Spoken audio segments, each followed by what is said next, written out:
Asia কাপে Oman ম্যাচের আগেই সুখবর ভারতীয় শিবিরে। টি-20 ক্রিকেটে বিশ্বের 1 নম্বর বোলার হলেন দলের এই ভয়ঙ্কর বোলার। কে এই বোলার বিস্তারিত জানাবো বন্ধুরা। তার আগে আপনিও যদি টিম ইন্ডিয়ার একজন জাবরা ফ্যান হয়ে থাকেন তাহলে মন থেকে ভিডিওটিতে একটি লাইক অবশ্যই করবেন এবং চ্যানেলে নতুন এসে থাকলে চ্যানেলটিকে সাবস্ক্রাইব করবেন।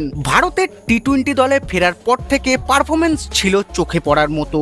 প্রথমবার সুযোগ পেয়ে হতাশ করলেও দ্বিতীয়বার তার বোলিং মুগ্ধ সকলেই। সেই বরুণ চক্রবর্তী এবার পুরস্কার পেলেন ধারাবাহিক ভালো খেলার। টি-20 ক্রিকেটে বিশ্বের নাম্বার 1 বোলার হলেন তিনি। বুধবার নতুন তালিকা প্রকাশ করা হয়েছে।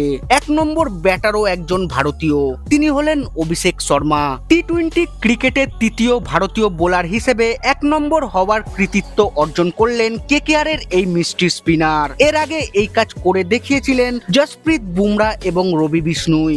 বরুণ চক্রবর্তী একে চলে আসায় নিউজিল্যান্ডের জেকব ডাফি নেমে এলেন 2 নম্বরে এবং 3-এ রয়েছেন ওয়েস্ট ইন্ডিজের আকিল হোসেন। বছরের শুরুতেই ইংল্যান্ডের বিরুদ্ধে 5টি উইকেট নিয়েছিলেন বরুণ। তারপর থেকে ধারাবাহিকভাবে ভালো পারফরমেন্স করছেন তিনি। এশিয়া কাপের 2টি ম্যাচে 2টি উইকেট নিয়েছেন বরুণ চক্রবর্তী। ব্যাটিং বিভাগে 1 নম্বরে নিজের জায়গা পোক্ত করেছেন অভিষেক শর্মা।